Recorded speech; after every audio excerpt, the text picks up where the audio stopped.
This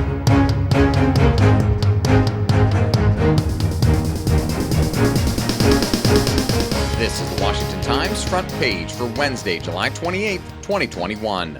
Thanks for joining us. I'm George Gerbo. United States Capitol Police and D.C. Metropolitan police officers gave harrowing testimony about what they witnessed during the January 6th riot at the U.S. Capitol in the first hearing of the House Select Committee investigating the attack. Congressional reporter Mika Selner and Seth McLaughlin report on the hearing, which offered disquieting testimony from many of the officers. That included U.S. Capitol Police Officer Harry Dunn. Why is telling the truth hard? I guess in this America, it is. The hearing served as a glaring reminder that the kid glove treatment Trump is used to getting from Republicans in Congress isn't what's in store from the Democratic-led inquiry. Witnesses criticized him for inciting the mob and said it's indefensible to liken violence to a typical tourist visit.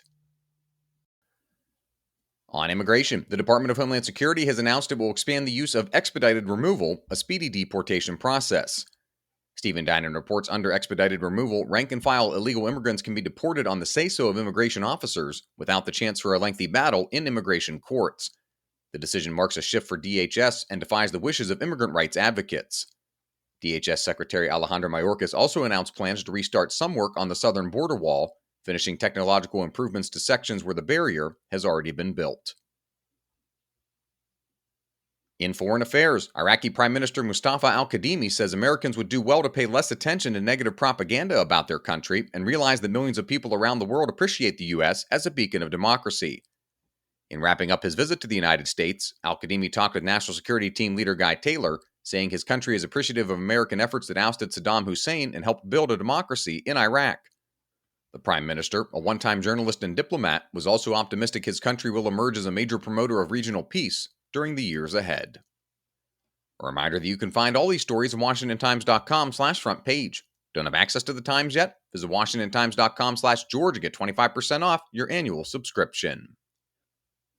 China this week demanded the Biden administration reverse its hardline policies towards it, despite recent U.S. concessions of dropping federal prosecutions of several Chinese researchers. Bill Gertz reports Chinese foreign ministers presented a list of demands to U.S. officials if they wanted better relations between the two countries.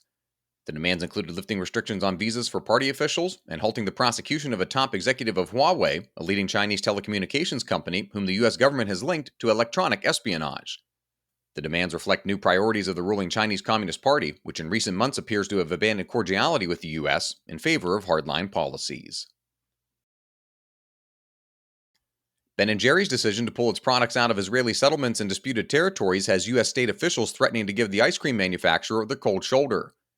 Valerie Richardson reports at least 5 states have responded to the company's move to stop selling ice cream in occupied Palestinian territory by triggering measures that restrict government business dealings with companies that boycott Israel.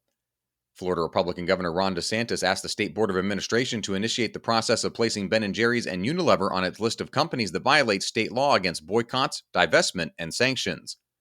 The law was designed to put political and financial pressure on companies that target Israel.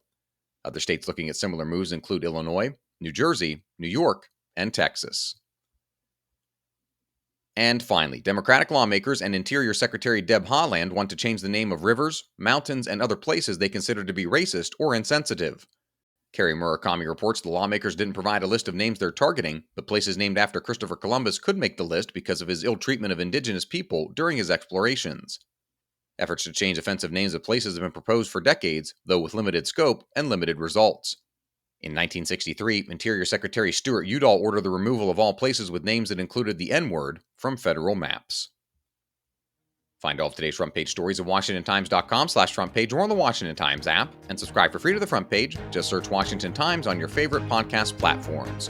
For the Washington Times, I'm George Gerbo.